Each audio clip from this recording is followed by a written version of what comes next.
A new rebellion is growing in Ethiopia. In the Amhara region, a militia known as Fano seized towns, cities, and even an airport in early August. Fano fighters even infiltrated the region's largest cities of Gondar and Bahir Dar. Eventually, though, the federal military pushed the group back into the highlands, where a guerrilla war is now taking root. Fano is an expression of political unease in Ethiopia. The militia is deeply popular among the Amhara people, who account for almost a third of the Ethiopian populace. Amharas feel betrayed and persecuted by the national government. They claim that the Oromo elite have taken over under Abiy's premiership. Oromos, meanwhile, are the largest ethnic group in Ethiopia, a margin larger than the Amhara. Tensions between the two communities have never been more heated. Both sides have traded barbs that cut deeper than knives, and both sides shelter rogue militias looking to stoke insurgencies in their respective strongholds. The national government is still reeling from the destruction of the last Tigray war, which ended less than a year ago. But while the government recuperates, public safety is breaking down along the Oromia and Amhara border.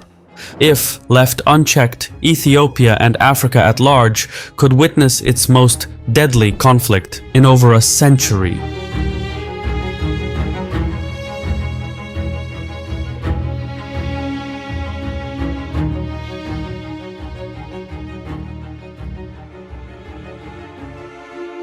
Today's video is sponsored by War Thunder, the most comprehensive vehicle combat game ever made.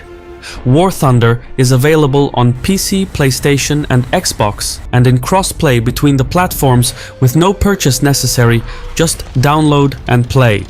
The game has an arsenal of more than 2,500 historically accurate tanks, planes, helicopters, and ships from the 1920s to the present day. What I enjoy most about it is the way the combined arms is played out, with air, ground, and naval vehicles interacting with one another. Every vehicle is incredibly detailed and modeled down to their individual components. All this powered by incredible graphics and detail in 4K resolution, backed by great music, sound effects, and realistic physics. Best of all, it's free. So play War Thunder now using the link on the screen.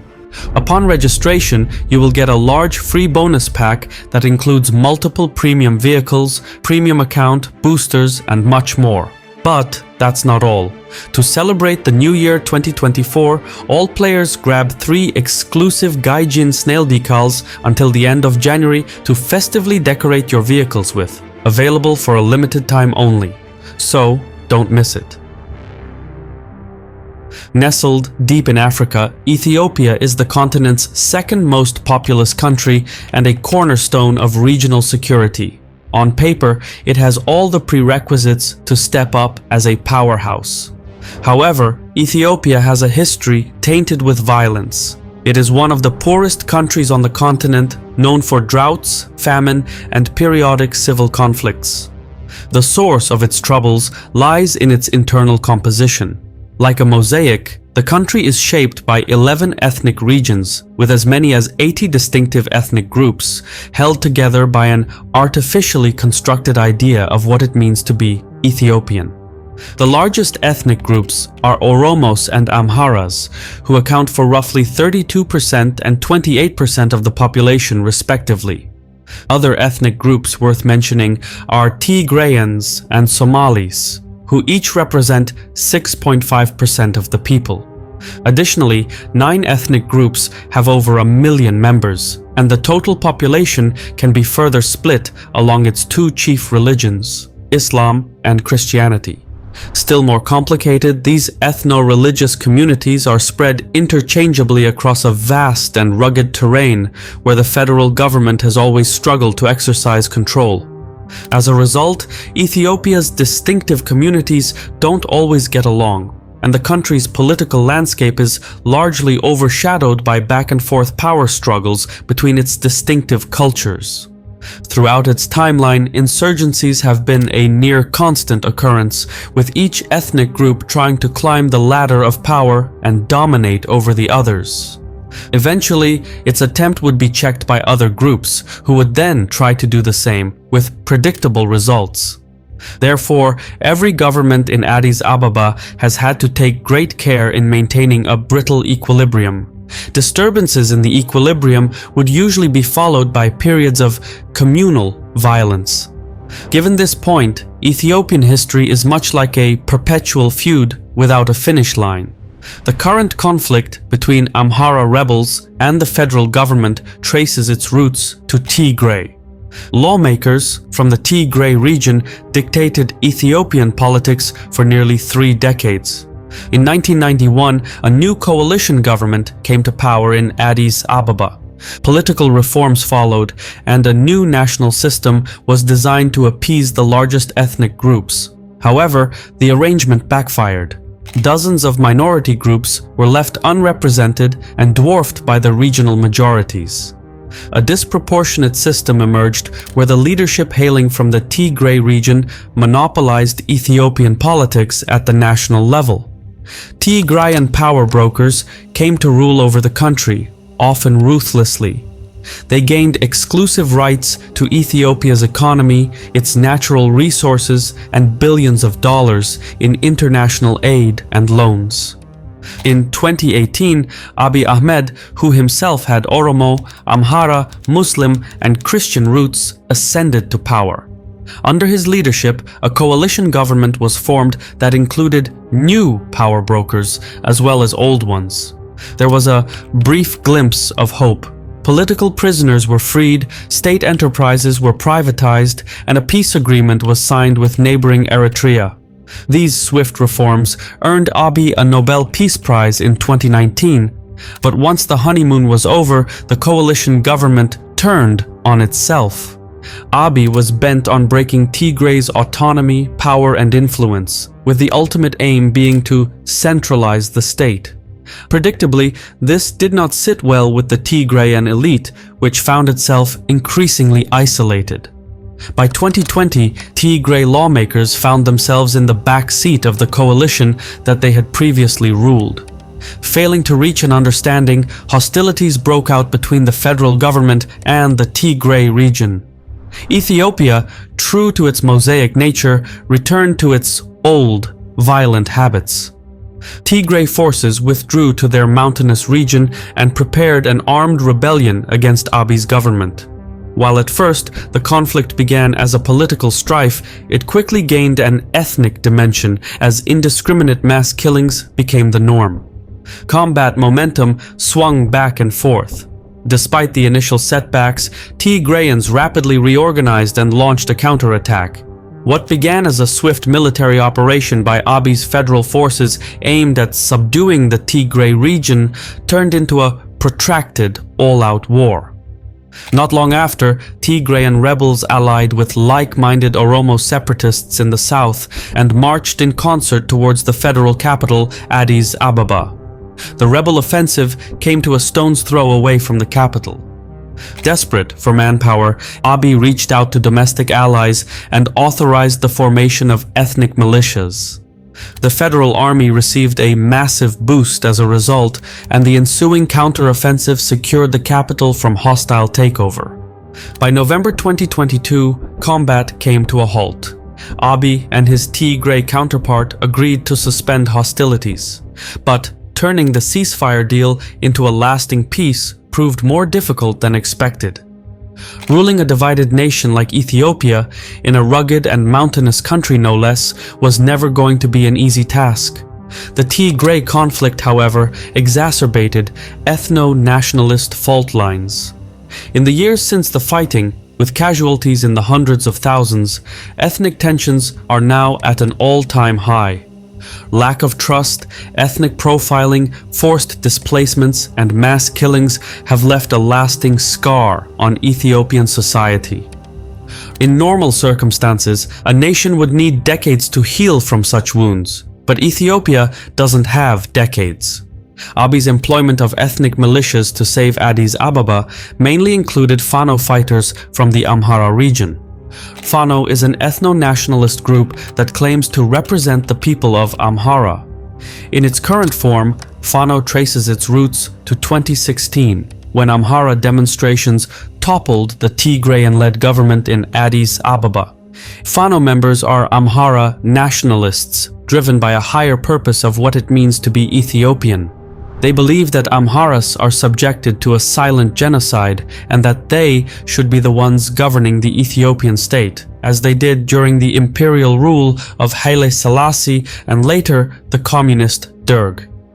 During the 2016 protests, Fano resembled a loosely assembled youth movement, but then transformed into a semi-organized militia in the years following.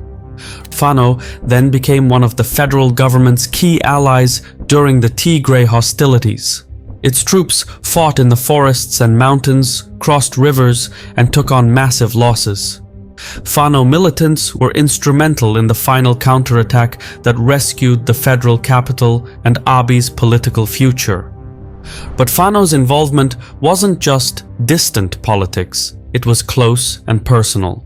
Fano's home region, Amhara, directly bordered the Tigray war zone, and as the battle space expanded, conflict spilled over into Amhara and civilian casualties there started to mount. So Fano had a lot riding on this conflict, and their resentment towards Tigray runs deep. Abiy's government didn't get the memo though. When the federal government and Tigray signed a ceasefire deal, Fano decided to keep fighting. The crux of the matter is, during the conflict, Fano's special forces had invaded and occupied the western parts of Tigray, which happened to be regions Amharas laid historical claim to. Fano soldiers waged a campaign of arbitrary arrests, mass killings, and mass deportations in the occupied Tigray territories. As a result, hundreds of thousands of ethnic Tigrayans were uprooted from the region. Fano does not want these historically claimed, not to mention fertile, territories returned to Tigray. In Fano's view, and even Amhara's at large, Western Tigray should be made part of the Amhara region as a compromise. Yet, astonishingly to Amhara lawmakers, Fano was excluded from the peace talks between Abiy and Tigray. Meanwhile, Tigrayan diplomats insisted that the occupied parts of Tigray should be returned to their authority as part of a peace deal. Fano apparently had no say in the matter. You can see where this is going. One conflict ends, another begins. While negotiations with Tigray are underway, Amhara lawmakers are anxious about being sidelined by Abiy's Oromo-led government. They believe that their territorial gains might be used as a bargaining chip by Abiy to forge a lasting peace with Tigray.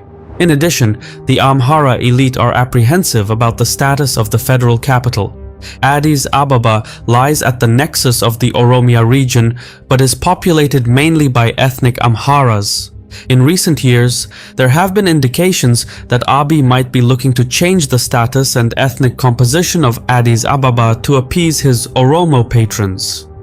These two reservations, the fate of Western Tigray and the status of Addis Ababa, have nosedived relations between Abiy's government and the Amhara authorities. Both sides are deeply suspicious of one another, and for good reason.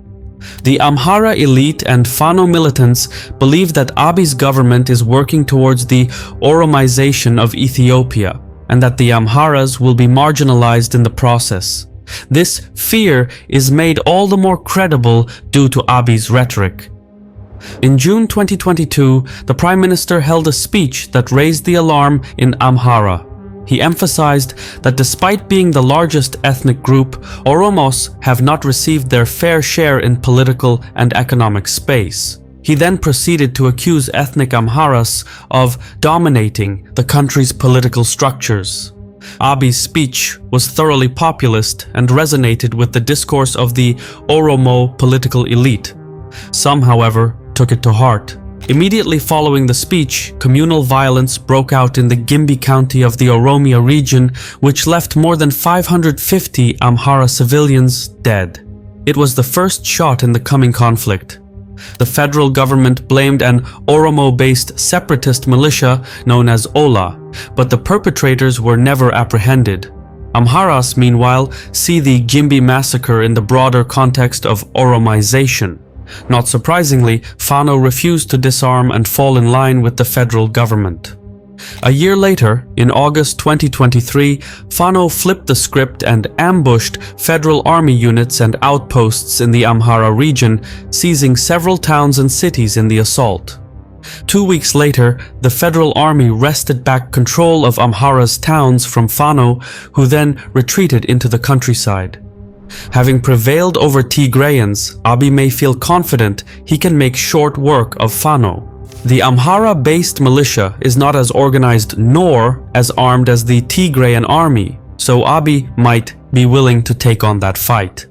On the other hand, Fano has grown stronger since the Amhara Oromo blowback. The group is increasingly drawing support from the local Amhara population, which is wary of the federal government. And herein lies Fano's true strength: the numbers. While the Tigray conflict drew backing from 6.5% of Ethiopia's total population, Amharas make up roughly 28% of the country. A full-scale war involving the Amhara and Oromo would be a whole different level of mayhem and destruction.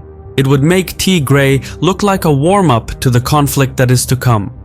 What's more, the geostrategic situation in Amhara is more complicated than elsewhere. In neighboring Sudan, dozens of military officers have crossed over into the Amhara region. These Sudanese officers have the connections and expertise to reform Fano into a combat-ready force capable of fighting the federal Ethiopian military. In fact, the Sudanese officers belonging to the Rapid Support Forces did just that in their own country as recently as April 2023. If Hemeti, who is in charge of the Sudanese officers in Amhara, feels he can exploit the situation to his own advantage, it would entrap Sudan into the Ethiopian battle space. Sudan also borders the Amhara region, which makes Hemeti's scheme all the more feasible. Fano could thus bring in expertise, supplies, and weapons across the Sudanese border. The same principle is true for Eritrea. During the Tigray War, Eritrean military officers landed in Amhara and helped train the local special forces and Fano militants. President Isaias Afwerki of Eritrea was an ally of Abiy during the war, but he is believed to have opposed the Tigray ceasefire. So, Isaias could exploit the situation by joining hands with Fano and ruin the Tigray peace. Doing so would plunge the entire region into a multi-dimensional conflict. Tigray would be fighting Abiy, Eritrea, and Fano, while Eritrea would simultaneously ally with Fano and Abiy. Meanwhile, Fano would be fighting Abiy, Tigray, and Ola, while Abiy would be in a fight against Ola, Fano, and Tigray. Yeah, it's messy. The involved factions would be allies and enemies at the same time and in the same space. It would be hard to distinguish friend from foe, especially if the Sudanese get involved. Fano is currently regrouping in the countryside, regaining strength, and launching attacks on army outposts and garrisons in the proximity. The Amhara highlands are entrenched in a low-intensity insurgency, but the situation could quickly spiral, as it did in Tigray. What Fano lacks in training and equipment currently, it more than makes up for in popular support. If the militants are able to consolidate in the region, it would tip the scales and force Amhara's political elite to turn against Abiy openly. An all-out Amhara rebellion is a crisis that Abiy would have a hard time surviving. Ethiopia's federal army could collapse from within as a result of the Amhara-Oromo tensions. Fano wouldn't even need to march to Addis Ababa to achieve its aims. It only needs to take control of the regional authorities in Bahir Dar.